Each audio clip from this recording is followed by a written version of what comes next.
Welcome to the source. The source. Source. Hey, get the source. Yo, what's up, everybody? Happy Monday. Hope you all enjoyed your weekend. As far as me over the weekend, it was a good one overall. Had a great Friday, great Saturday. Unfortunately, yesterday was not so great for me. I went 2-4, a couple blown leads in there. I mean, whoever the Reds' third baseman, man, Marte. I need to send him a strongly worded letter. That was so ugly. And then the Cleveland and the San Francisco one, I mean, back-to-back botched defensive plays followed by a 3-run home run to blow the lead. Should have been out of the inning twice. Disgusting. But whatever. Had a losing day. I know we that streak couldn't last forever. Let's get back on track, even though today's kind of ugly. I only have 2 bets down tonight, but we'll get into it. And one of my bets is this first game right here. St. Louis on the road in D.C. Against the Nats, and I'm in on the Cards. Got it at plus 100. So I know Michaelis seems to be falling apart a little bit here. But if you look at his last few road starts, on the road in Pittsburgh, elite, 6 innings pitched, just 2 earned runs, 5 hits. Before that, on the road in Wrigley, he pitched into the 7th inning, just 1 earned run, 4 hits. Before that, at Houston, one of the toughest places to pitch, 6 innings pitched, just 2 earned runs, 5 hits. Before that, at Philly, the best team in the NFL. NFL. Wow. Jesus Christ. It's truly Monday. So best team in the NL. 6 innings pitched, just 3 earned runs, 6 base runners. So Michaelis, although we've seen him struggle recently, 4 consecutive, and I mean, maybe even dating you could call it 5, Sauce, because his start previous to that was on the road at Milwaukee. He went 6 innings, gave up 3 runs. I mean, I will take that, especially against that Milwaukee team at home. Especially because it's Miles Michaelis. Yes. So Michaelis on the road has been reliable as hell, and there are a couple questionable lineups in there. But how are the Nats not right? I mean, this is a bottom 10 lineup. They've shown signs here and there, but as a whole, this is not a lineup I have a ton of respect for. I'm a little worried about the lefties because Michaelis has struggled against lefty bats, and the Nats do have probably at least 5 or 6 lefties in the lineup in this one. So I'm a little worried there. But as a whole, I'm not too scared about Michaelis, and I was talking shit about this Cardinals team as far as hitting lefties, but you know what? Patrick Corbin, they got to him. Well, actually, they got to him. 8 base runners, 5 innings, 3 earned runs. They crushed Mackenzie Gore, who's been dominant. So maybe they're snapping out of that. I think they can get to Mitchell Parker a little bit here. And then when you get to the bullpens, I mean, no question, the Cardinals have the better bullpen and the more rested bullpen. And also, not that this is a huge factor, the Nats do go to Citi Field tomorrow for a series against the Mets. Obviously, a huge divisional series. But at this point, the division is out of reach for the Nats. So a game against the Cardinals is probably equally as important as a game against the Mets. So there's not too much there. But the Cardinals have tomorrow start a series against someone in the AL. I forget who it is. Oh, the Royals. So the Cardinals have a less meaningful series starting tomorrow. Meanwhile, the Nats go immediately to Citi Field. So I like that for the Cards as well. I think the game's mispriced. I'm getting the much better team here. So I'm in on the Cards. Go ahead, Lindy. I got nothing on this one. I like the over. Give me 9. Give me the over on that. I got it at minus 115, minus 120. There's 9.5. So I'd be okay with that too if you're getting that around even money. But it is 93 degrees. The wind is blowing out to left field here. But I want to highlight kind of a weird thing that showed up for me this morning with this game, and something I didn't talk about on my show last night that I think is just an interesting talking point. And it's when you shop odds and you're looking at like alternate props and other things that you don't generally use as like your analysis. But I looked at the stolen base props and they seemed really, really short on the Washington National side, where everybody was inside of plus 300. And so I started looking into Miles Michaelis and started looking into, well, I thought Contreras is a pretty good defensive pitcher, but 7 stolen bases against Miles Michaelis already this season. Lots of speed with Lane Thomas, lots of speed. Jacob Young, guys in this Washington lineup that can kind of move in on the base pass.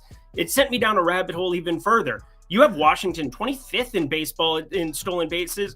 So we're talking stolen bases allowed. They're averaging 0.83 that they're giving up per game. And then on the other side, St. Louis 0.91, actually worse here right now, even with Contreras behind the plate. Kyber Ruiz 2.09 pop-up time, small arm, 78.6 mile per hour average toss over to second base is one of the lower marks amongst starters. So I don't know what the deal is with some of these props. I'm not saying you should bet stolen bases here. Mason Wynn, I actually took a look at it, plus 390 over on FanDuel. But what I think is that you have outs in terms of the conditions and the hitting conditions. You have outs in terms of what can happen on the base paths with these specific starters. So kind of a weird factor where I think there's a lot of ways that this game can go over.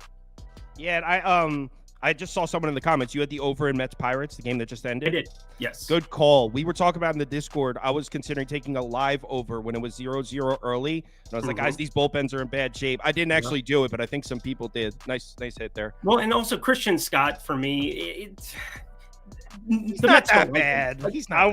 I was waiting to see if Sauce said something. Come on, he's developing. I know. I'm saying it's one of those spots. You get some power lefties out there. O'Neal Cruz did his part, and then the wheels came off a little bit for him there. It kind of reminds me of a Taj Bradley situation last season with Tampa Bay, where they ended up sending him back for no reason. In my opinion, I thought Taj Bradley looked great, and they were trying to manage his innings, trying to manage his workload.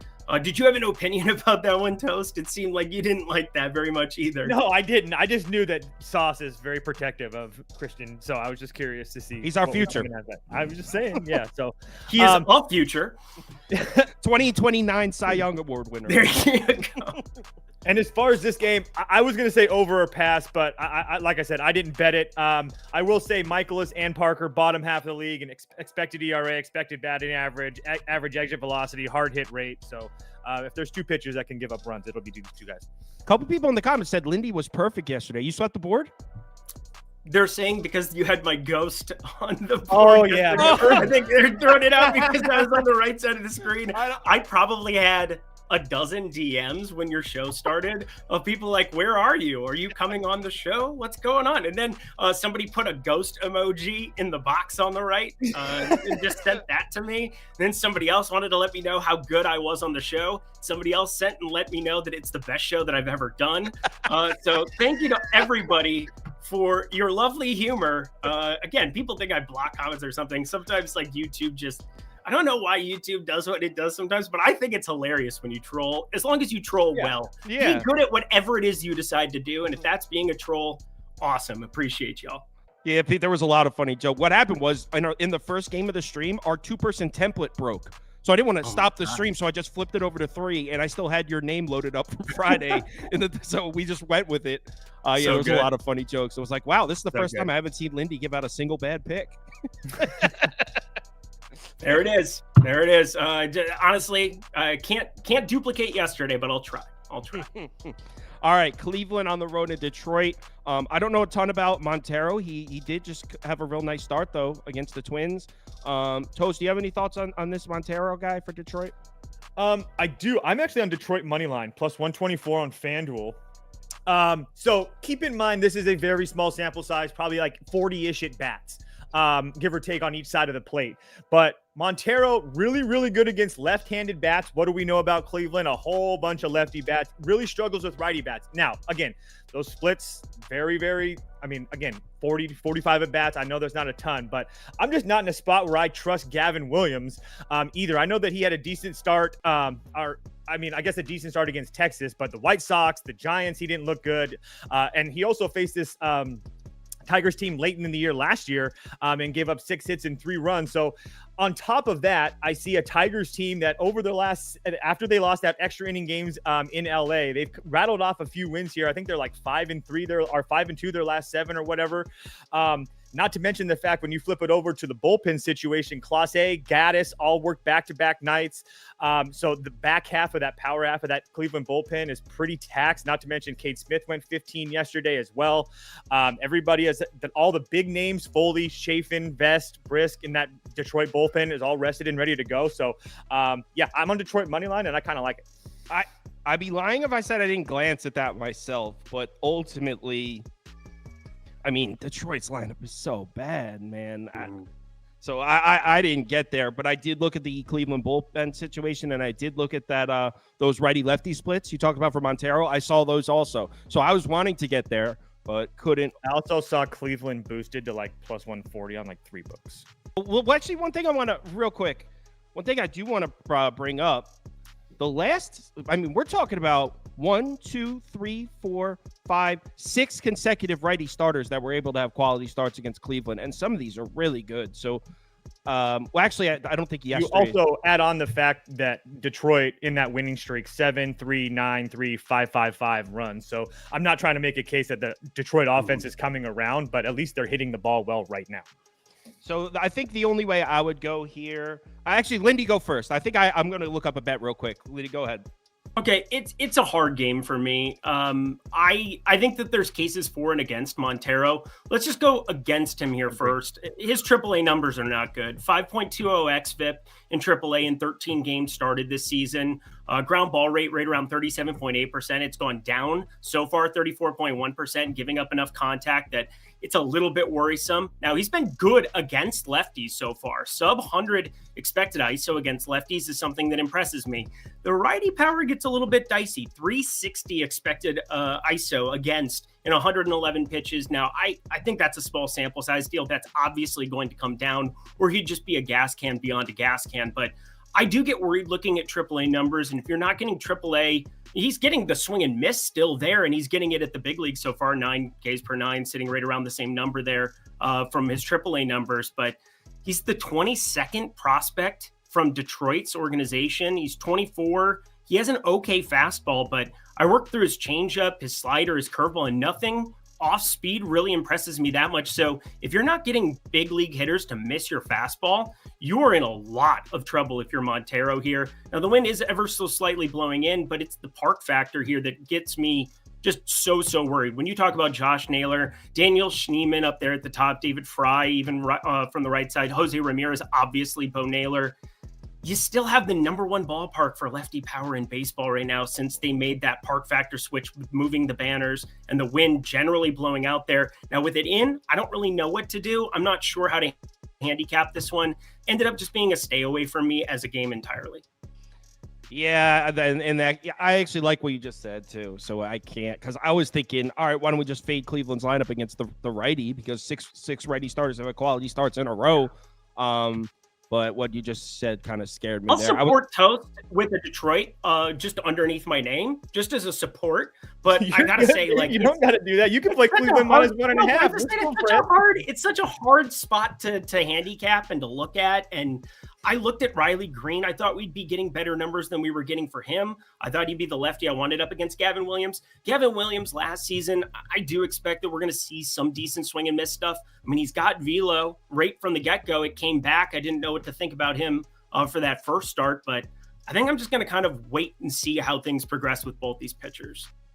And I'm also just really quickly, I'm just not at a point either where I understand that Cleveland scored runs a couple nights in a row, but I really think they were kind of gifted those. And now we're looking at like 4 or 5 games for Cleveland that they're really not producing runs. Again, I understand there's 5s in front of their names, but if you watch those games, those 5s were aided by bullshit Giants plays. So I just don't think that Cleveland's also aided by bullshit Stephen Kwan with power. I don't get this Stephen Kwan stuff either. Like, what is going on? Yeah, that too. Clinton Miller called that, by the way. Clinton Miller, the guy you see in the comments, he put his bet of the day was Stephen Kwan home run at plus 1100. That was a crazy call. But yeah, I guess the bet I was circling is Cleveland team total under, but don't even put it up prop Beaver. I'm not betting it. Next up, Colorado Cincinnati. I bet on this one. Let's wait for prop Beaver to get the poll up and running. This is shouldn't even require much of a description of how I got here. I'm on the under. I mean, as always, hold on, let me pull up the numbers, because I actually thought it was a pretty solid bet. I didn't absolutely smoke it, but so Frankie Montas numbers as a whole are skewed a bit because of that one bad start against the Cubs. Other than that one game against the Cubs on June 9th, I mean, you can make an argument that 6 of his last 7 starts were solid. Certainly 5 of them were good. 1 was okay on the road in Milwaukee, but Frankie Montas has been good, man. I trust Frankie Montas right now. It's just that's not something I normally say, but he's really been pitching well. He does struggle against lefty bats a little bit, and the Rockies do have 5, or they should have 5 lefties in the lineup, but 3 of them are the 7, 8, 9 hitters. So really, as far as the key pieces of the Rockies lineup, you're really only looking at McMahon and what's his face? What's Tovar, or what's the guy I'm thinking of that's at the top of the Rockies order? That's Charlie Blackmon. Blackmon, duh. Yep. So Blackmon and McMahon are really the only 2 lefties in that lineup you worry about. Other than that, the main pieces of that lineup are righties, so I'm not really worried about the splits there. The Rockies always got to be careful. So if you look at the last 30 days against right-handed pitching, the Rockies are 14th in OPS. But as we know, they play a lot of games in Coors Field. They're 27th at WRC+. So their numbers are always going to be inflated based on their ballpark. This team is not hitting righties. In fact, in the last 14 days, they're dead last in OPS against right-handed pitching. The last 8 righty starters to pitch against the Rockies, a 3.02 ERA and an 0.97 whip. So I have all the confidence in the world in Frankie Montas to pitch a good game. And then on the other side, Cal Quantrill has looked a bit shaky of late. It's really just the White Sox start that worries me. I mean, Brewers have been hitting, Dodgers. I mean, I'm not really worried about that. I mean, I guess the Nash. It's Andrew Abbott pitching. It's Andrew Abbott. And wait, why yeah, do I don't. yeah, I think you're reading the wrong notes. Yeah. Andrew Abbott? It's Oh Andrew my Abbott and God! Ryan I Murphy. just wrote out a whole thing for tomorrow's game. I just wrote out a whole. I'm reading off my notes for tonight. I'm reading off my notes for tonight's video. I'm on the under for this one. Oh my God! I was like, wait a minute, and did I? Yeah, because I was writing Tomorrow's down something. Montas, right? Yep. Yeah. Yeah. So and is tonight Quantrill or tomorrow's Quantrill? No, tonight's Feltner versus Abbott. Yeah, tomorrow's Quantrill versus. I literally just read off all my tomorrow notes. is Quantrill and Montas, and then tonight you're looking at Feltner up against Abbott. Just to bring it up here, Colorado on the road against lefties this season, 227 batting average against.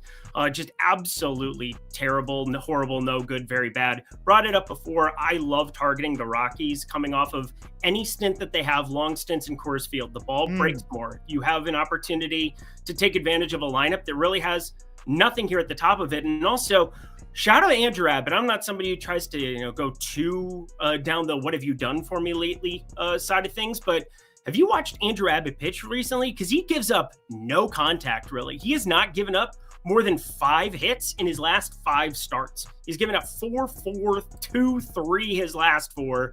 Just keeping the ball in the park here for the most part. Now he's given up 4 homers in his last 4, I suppose, if you break it down that way. So there is some solo home run opportunity. Elias Diaz, somebody that you could look at who was popping for me a little bit earlier, still at plus 480 at FanDuel, but won't be on my card at this point in time. I'm on Cincinnati on the run line. I do think that home run lines are a tough one to get behind, but I have to be backing it here for Colorado, getting out of Coors.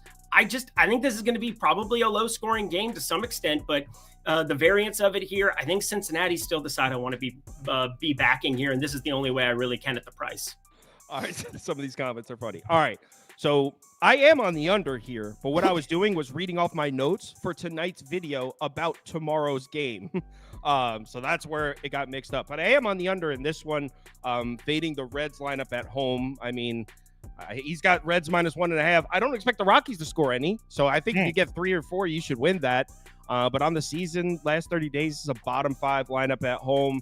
Feltner's been terrible, but we've seen him string together good starts on the road.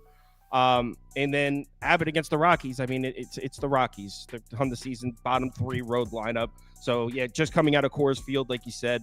So yeah, I'm on the under here. But as you probably already have put together on tomorrow night's game, depending on the bullpen usage, probably going to be in the under again. But obviously, I need to see what arms get used tonight. But yeah, under. I am on the under. Rockies first 5 money line at plus 120. Rockies money line at plus 150 for me. Glad that you brought up the Rockies coming out of Coors. Let's just take a look at this. 1, 2, 3, 4, 5, 6 times it's happened this year. A 12-4 win against the Blue Jays against Kevin Gausman. A 6-7 loss against Miami where they gave up 5 runs in the bottom of the 9th to lose that game. They were up 5 runs in the 9th. They lost that game. A 5-4 win against San Diego against Randy Vasquez. a 4-1 win against the Dodgers and Walker Buehler, a 3-2 win against Sonny Gray and the Cardinals, and a 2-5 loss against Hunter Brown and the Astros. I'm just not at a point where I used to be in that spot where I fade the Rockies out of Coors, and then I start looking at it, and then I take a look at the fact that I don't really believe with the way that we've seen Cincinnati play at home this year that they should be a -170 favorite. I understand that the Rockies out of Coors is usually a fade spot, but I just illustrated that they've actually done pretty damn well in this spot. So I understand that Ryan Felder is not a guy you're running to back at the window, but at the same time, I mean, we've just watched this Reds team score less than 10 runs in 3 games against Detroit. Like, am I really expecting them to explode here today? I don't know, but at a huge plus price, I'm more than willing to take it. So I took the Rockies at +150 and +120 in the first 5. Now do 2023, where you have more than a 60. I already know what it is. I used to do it every bet. I used to trust me. I get you. I'm 100%. Yeah, no, I totally get it. And what's saved me a little bit this season, I'm 0-2 as I'm looking at it on first games outside of the Rockies. I was trying to scroll down on my bets on this, but that's part of also the run line aspect of it here. Not backing this at a -175 price. Again, it just depends on how you're going about allocating your bankroll on a day in, day out basis. For me, I'm probably not going to be looking at these kind of slim margin type plays. Obviously, you brought up a lot of plus money situations for the Rockies where it was beautiful to be on that side of it here. I don't completely hate if you're going to be looking at it, get paid when you're right. And for me, I'm looking at Andrew Abbott. I like what we've seen out of him. 6 starts for me is not going to be like a gigantic sample size by any means. Right. So, I mean, for me, this has been like a traditional last 4 or 5 years of sample size. If you're looking 100%. For a winner today, it's going to be a little bit different, but I would rather be swinging at a large outcome result here. First 5, I don't completely hate that idea, but Cincinnati, I do think that you're going to still see some kind of success for them in this matchup. Maybe not against Feldner necessarily, who's been a little bit better. Everybody's going to be better. Rockies pitching staff on the road, but I'm definitely going to be on the Cincy side still. All right. Someone said, shit, I have to trust either Toast or the ghost of Lindy. All right, let's move on to the next game. All right, Minnesota versus the White Sox. You know what I was looking at here is going back to my guy, Andrew Vaughn. I took him on a home run prop. He hit. I like his numbers against Chris Paddock's pitch mix. I was considering it. As of right now, I don't have a bet down in this game. I think Paddock gets hit up. But and you know what? Flexen hasn't been all that terrible, but I really don't have a ton of faith in Chris Flexen pitching a game. So, I mean, I'll listen to what maybe you guys could talk me into something. As of right now, this is a pass for me. So whoever wants to go. I'm on the over, personally. Oh, that's what I was thinking. So I think both pitchers can get hit up. First and foremost, the weather at Guaranteed Rate Field today. Beautiful day, sitting at close to 80 degrees.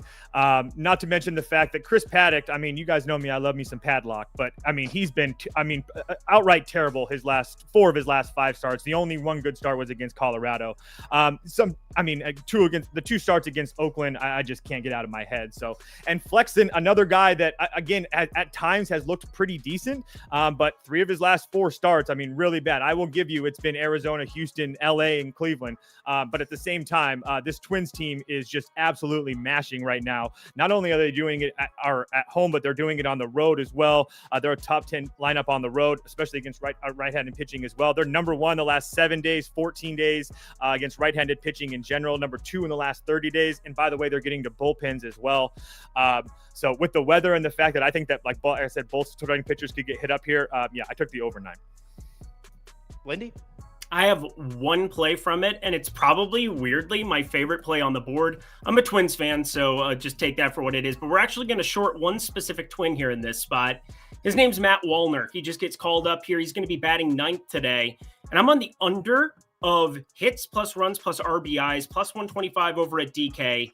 I think this is a huge platoon spot. I think this is a spot where Matt Wallner strikes out at nearly a 50% K rate. Also, his WRC plus this season at the bigs is 3. I didn't even know it went that low.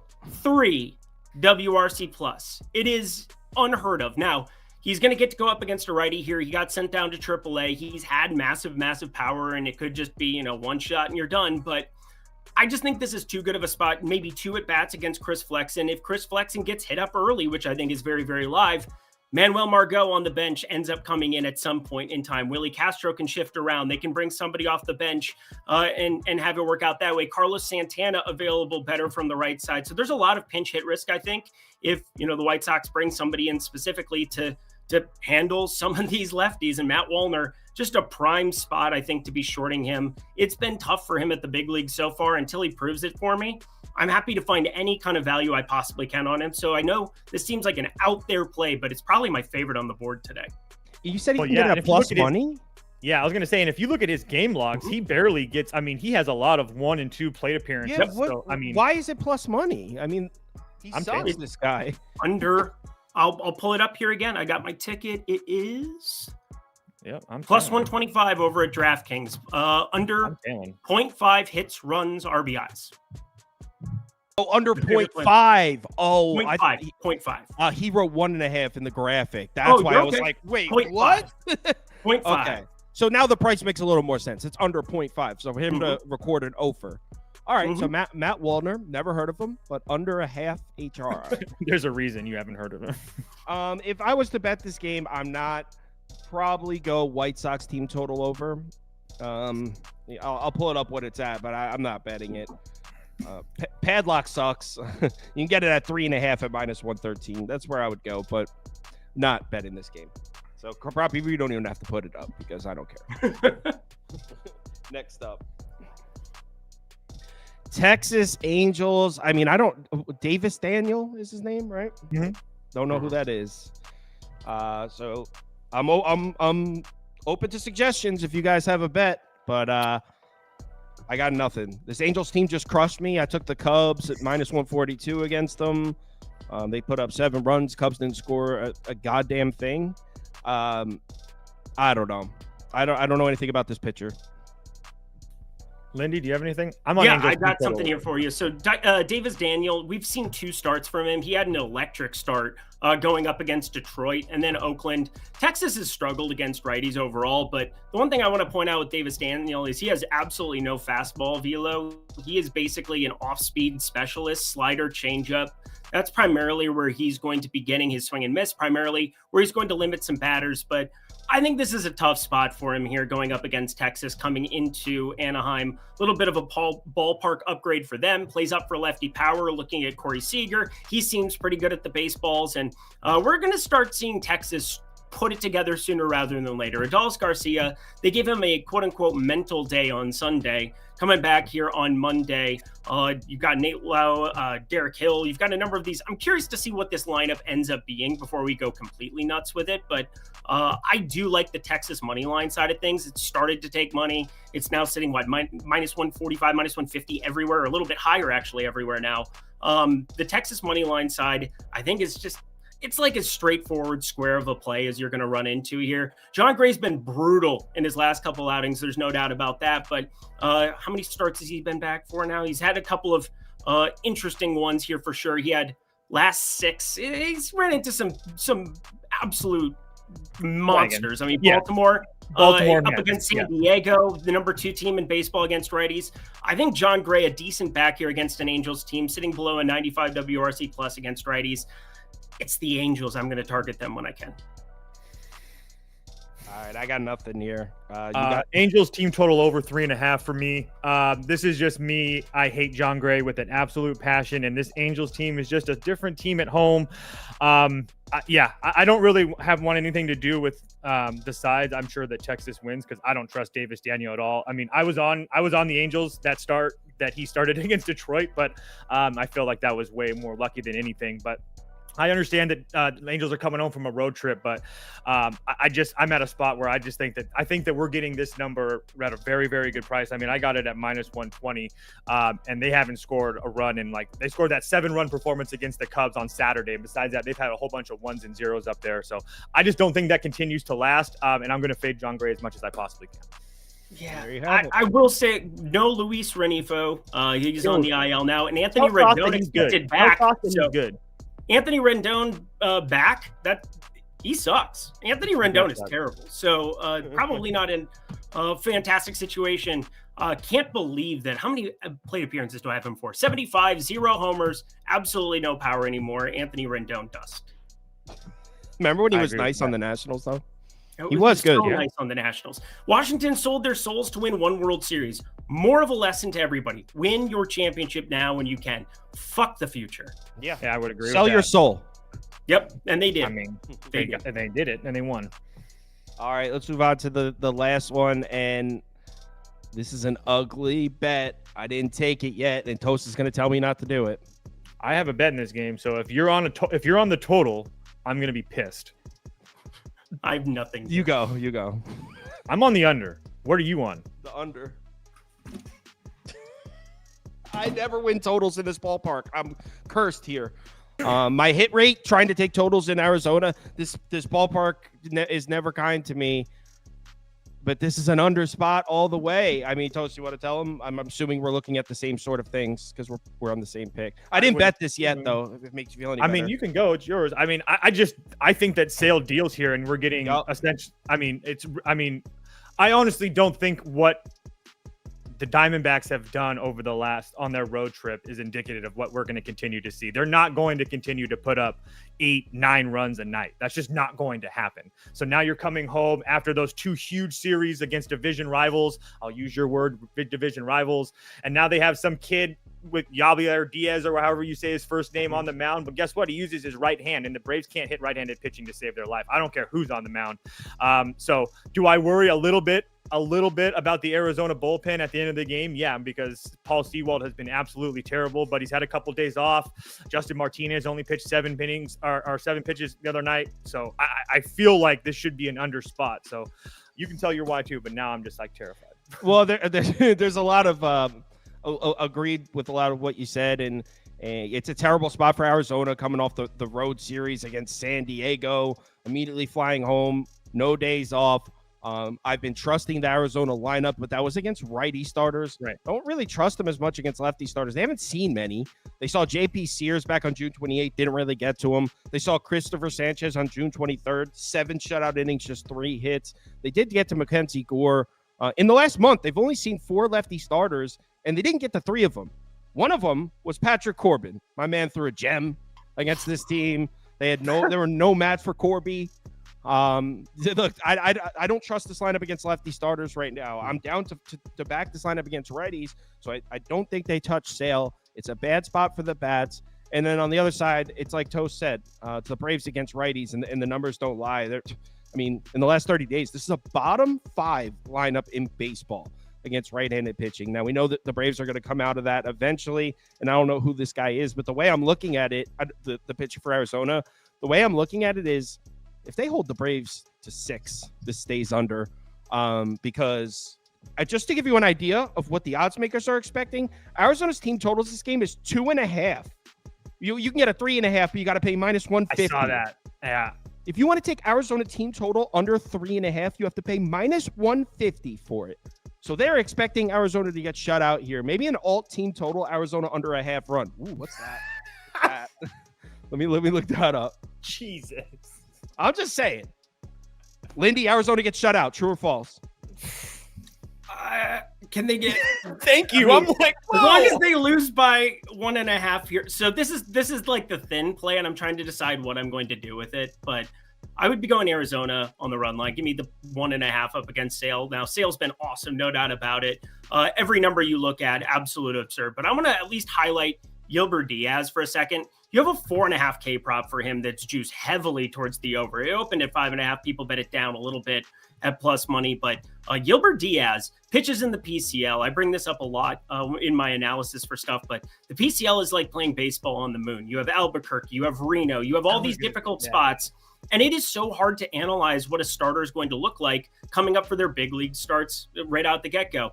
Brandon Pfaadt last year was awful coming from Reno where he had success and was just getting lit up early on, and then he had it because, well, he had success on the moon. You're going to eventually see that carry over. Gilbert Diaz at AAA, 4.11 xFIP, 3.78 FIP, 3.27 ERA, 22 innings pitched. Now, you go back to his AA starts, he had 11 of them, so it's a little bit more pronounced, but he was getting tons of swing and miss. And you bring up Atlanta against righties here. I think that's very live. But for me, it's a guy with like a north of a 30% K rate playing baseball at elevation, getting swing and miss on some of his stuff. He looks pretty nice to me. I don't know if he'll end up being a starter for them here in the short term. Probably somebody that hopefully they can build up like Brandon Pfaadt if they sneak in somehow, some way. Wild card situation, he could be a long reliever for them or something. But Gilbert Diaz has an arm, and I do think this is probably a spot I'd be looking towards the under. But Arizona on the run line is actually my priority spot for it. What about? I can see that. I like what he said about this kid Diaz. Please don't bet this. I'm begging you. Actually, you know what? Let's kill the curse. Bet it right now. Kill the curse. Kill the curse. I'm betting it. Kill the curse. Just for just a forewarning to anyone that's tailing this, my hit rate trying to take totals in this ballpark is so 70%. bad dating back to last year. I've sworn off of it several times, say I'm never going to bet a total here again, but I can't resist it. I can't quit it. So I'm betting it under 8. Godspeed. Oh boy. Kill the curse. Hashtag kill the curse. All right. Hold on. I love fading certain games. Yeah, picking what you're not going to bet is just as important as picking what you are going to bet at times. So there you go. With you. What, someone said that in the comments? Yep, somebody threw that in there. Yeah, the best is when you'll have people on and we all pick different bets and they go, fade these guys. Like, well, one of us took Arizona, one of us took Atlanta, one took the over, one took the under. How exactly? Fade them all. We all took different things. All right, I bet it. I'm on the under 8. Kill the curse. All right. Community parlay, hit him with the song, prop even. Community parlay, the parlay we bet, yeah. Community parlay is for the community. We community, making a parlay. Yeah. Am I joining this fantasticness? I think I am. Oh, song over? That was quick. Cardinals, 2 men on, no outs. Do it up, Cardinals. Come on, give me runs. Oh, that's right. You got the over. Yeah, Mitchell Parker's about to get sparked here. Yep. Are you ready for some voting prop? Oh, there's only 6 games. Oh, now there's only 5. So we want to do like community top bet instead. Community top bet instead of parlay. All right. So they like Cleveland Guardians money line.